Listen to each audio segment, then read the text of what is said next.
Hi everyone, Jessica here from Paper Ink Stamp and welcome back to another card making video. And in today's video we're going to be looking at Die Cutting Essentials issue 69. So I've just taken out this monthly subscription, so this is the first magazine that I have received. And this month's free gift is called Wonderful Wreath, and this is a garland die plus 4 buildable elements. So you've got this really big metal die that you can see here, and it just cuts out really beautifully.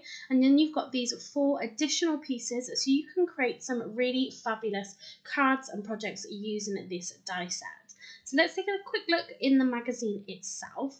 So one thing I have noticed that I really love is this die cutting hints and tips. So if perhaps you are a beginner to die cutting, it's just got some hints and tips in there, and especially then how to use this die itself. I think that's really great. But again, you've got lots of different inspirations like we do have in the rest of the magazines that we look at, but loads of different great examples of what you can do using this die. So even though you're getting one main die, 4 smaller elements, there's loads of different ways that you can be using this die. The other section is called Clean and Simple, so it's showing you clean and simple ways of using this die. The card we're going to be creating today, it's somewhat simple, but it's going to have a really nice pop of colour in there just to give it something a little extra. But some really beautiful different cards and projects, and you can snip into this die and really kind of create lots of different shapes. Let's take a quick look at what comes included in next month's issue. So this is called Shine Bright, and it's a 5-piece panel die set. So that, again, following that Christmas theme. So this is going to help build up your Christmas stash, especially if you do have the other magazines as well. But absolutely fabulous gift for next month. But now let's create our card using this wonderful wreath. I've already cut out all of the pieces I'm going to need for today's card using this big metal die, and I've cut it out of some regular white ink cardstock, and it's really great. You can snip into this. Again, you can create different kinds of shapes that you want that's going to fit perfectly on your card. But what I have done just to create that little pop of colour that we want is I've used my Spectrum Noir Tri-Blender markers, and I've just done some really basic shading on here. So you've got different elements within this, so you could obviously just colour this in whichever sort of themes that you wanted. I've tried to go for sort of as classic Christmas as possible. So you've got a couple of red berries in there, we've got some acorns. So you don't necessarily notice all of these elements when you just cut it out of white. Of course, you could cut it out of other coloured cardstock. There's loads of different techniques that you could do to make your piece more interesting. But again, I really love just colouring in this using those tri-blend markers. And like I said, that's just going to add a really great pop of colour to our card. And you can see here that I've cut out 5 other pieces just in white, because what we're going to do is have our background made up of this design, and then we're going to have that one right in the centre, which is going to be our really lovely pop of colour. So the card we're going to be making today is a 7x5, so we are going to be matte and layering this with some black cardstock, but I've cut a piece of white cardstock, and this is a 4.5 by 6.5, and what I'm going to do is just kind of lay out how I want this to look. So I want this coloured piece to be kind of my main focus, but I also want to pop a sentiment on here. So this stamp I think I picked up from the range, and it must have been about £1, but it's really big and it's a really beautiful stamp. So I want that to kind of be our main big focus sentiment, and then along with our coloured piece behind it. So I want to make sure that not too much of this coloured piece gets covered. And all I'm going to do is just try to arrange sort of the bits around it, just so we can kind of get a feel for where we're going with the design. So you can see here, I'm literally just snipping into it and getting rid of the pieces that I don't want, so it'll just fit a little better. Another way of creating a background piece like this, especially if you want to keep it that white on white, which is really elegant, is you could then use that die to emboss with. So all you would need to do is figure out the sort of combination of plates you would need for your die cutting machine. So I've got the Gemini die cutting machine, so I use my 2 cutting plates because I did actually try this beforehand. So all I did was my 2 cutting plates, I used the emboss mat, and then of course the die and the cardstock, and then you can just use that to emboss into your cardstock, and it will create the same kind of effect. But I decided to go down this route because I had this coloured piece that I really wanted to use. So I thought it looked a little better just having it all the same and just adding those sort of pieces on top of our cardstock. But again, using that die as embossing looks really beautiful as well. So all I'm doing just to adhere this down, so again, there's lots of different ways of adhering this onto your cardstock. I'm just using the Crafter's Companion Dotty Tape pen, and this works perfectly because it doesn't leave any of that sort of sticky residue in the places where obviously there is no cardstock. So this is a really great adhesive choice if you are using really intricate dies like this.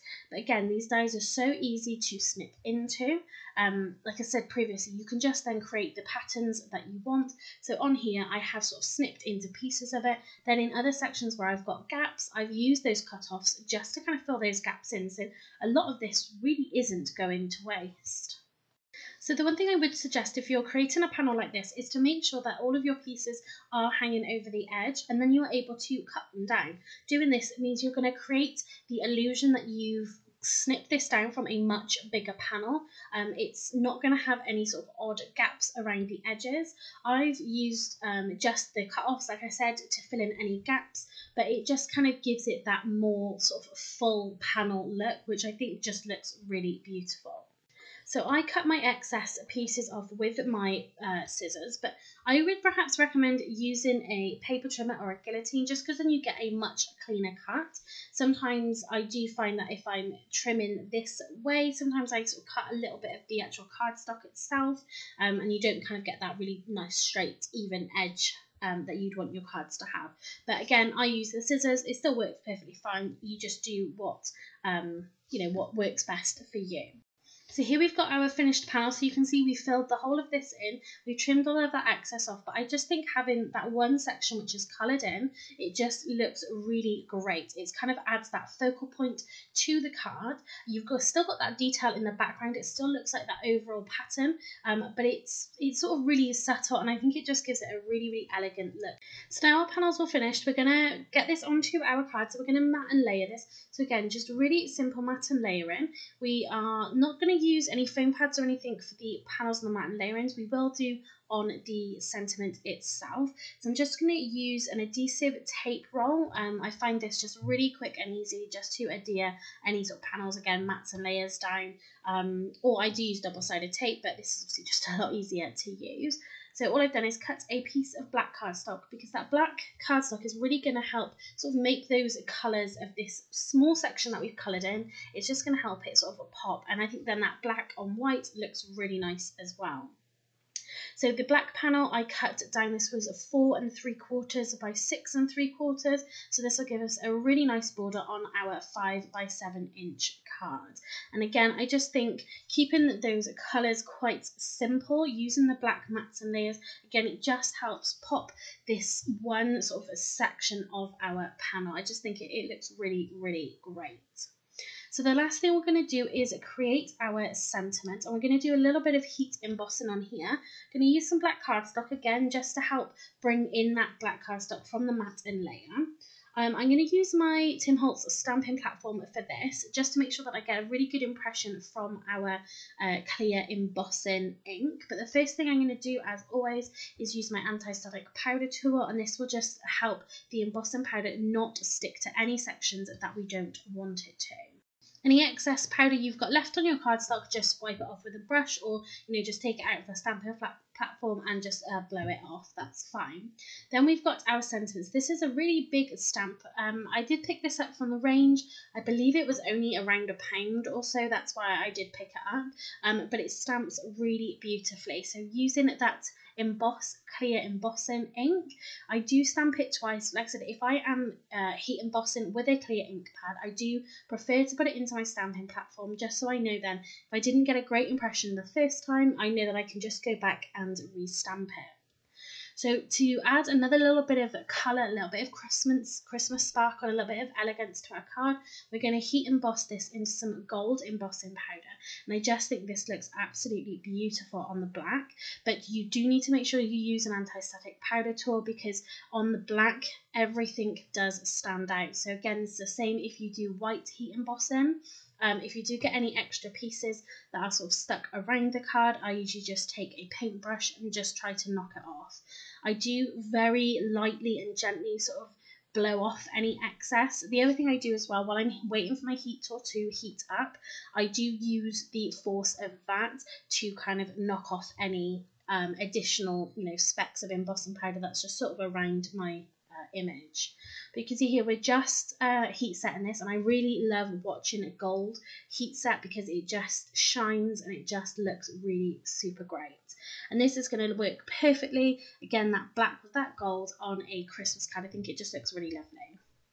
So what we're going to do now is just cut this down. So I would normally matte and layer this, but because this is a really big sentiment, and I don't want it to hide sort of too much of our actual card, because it's only a 5x7, and I want that coloured strip really to be the main focus of our card. So I'm just going to keep it as it is. I'm going to put it onto some foam pads, and then it's just going to stand up really nicely, so it's still going to be that main kind of focus along with our coloured piece, but it's not going to hide too much. So I've got that trimmed down really nicely, and so like I said, I don't want to have it covering our piece, so I'm going to have it sort of towards the bottom sort of section of the card, and I'm just going to put it right up against that right hand side, and it means you've got that sort of coloured piece that's kind of coming out from our sentiment. I think it just looks really great. So that's our card all finished, and I really, really love the way this has come out. I think it's super elegant. I really love that Wreath die, the snippability, the sort of detail that's within this die. I think it's really great, and it creates a really elegant kind of card like the one we've created today. So that was our first look at our first magazine we got through with our subscription to Die Cutting Essentials. And again, that was issue 69, and the die set is called Wonderful Wreath. So I'm really excited by this first card that we've created. I'm super excited to create another card and see what comes in future issues. So if you did like this card, please give this video a thumbs up and leave me a comment down below. If you haven't subscribed to my channel already, please do so you don't miss out on any future videos. Thanks very much for watching, and happy crafting.